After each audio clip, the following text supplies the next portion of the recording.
ரம்மியமாக இருப்பது உங்களுக்கு பாதுகாப்பான ஒரு விஷயம். மன ரம்மியமாக இருக்கும்போது ஒரு பாதுகாப்பு உண்டாயிருக்கிறது.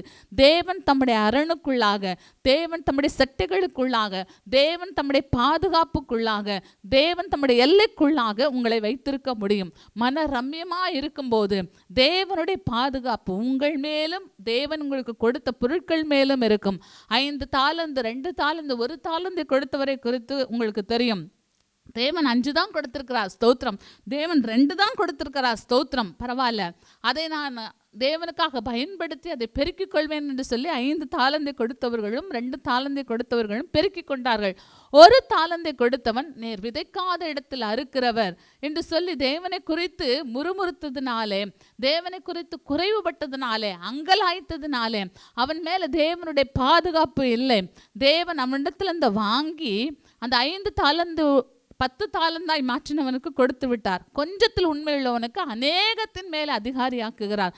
அப்போ உள்ளவனுக்கு கொடுக்கப்படும், இல்லாதவனிடத்திலிருந்து உள்ளதும் எடுக்கப்படும். அப்போ நீங்கள் இல்லை இல்லை இல்லை, குறைவு குறைவு குறைவு, இது பத்தாது என்று சொல்லி அங்கலாய்ப்பீர்கள், முறுமுறுப்பீர்கள் என்று சொன்னால் உங்கள் மேலே தேவனுடைய பாதுகாப்பு இருக்க முடியாது. உள்ளதும் எடுக்கப்படும், இல்லாதவனிடத்திலிருந்து உள்ளதும் எடுக்கப்படும், உள்ளவனுக்கு கொடுக்கப்படும். எனக்கு பிரியமானவர்களே, தேவன் உங்களுக்கு கொடுக்க வேண்டும், உங்களை கொடுத்து ஆசீர்வதிக்க வேண்டும் என்பதுதான் எங்களுடைய வாஞ்சை, எங்களுடைய விருப்பம், எங்களுடைய ஜெபம். தேவன் உங்களை ஆசீர்வதிப்பாராக. மன ரம்மியத்தை, போதும் என்கிற மனதை தேவனிடத்திலிருந்து பெற்றுக்கொள்வோம். முறுமுறுக்கிறவர்களுக்கு அழிவு காத்திருக்கிறது. இஸ்ரவேல் ஜனங்கள் முறுமுறுத்தார்கள்.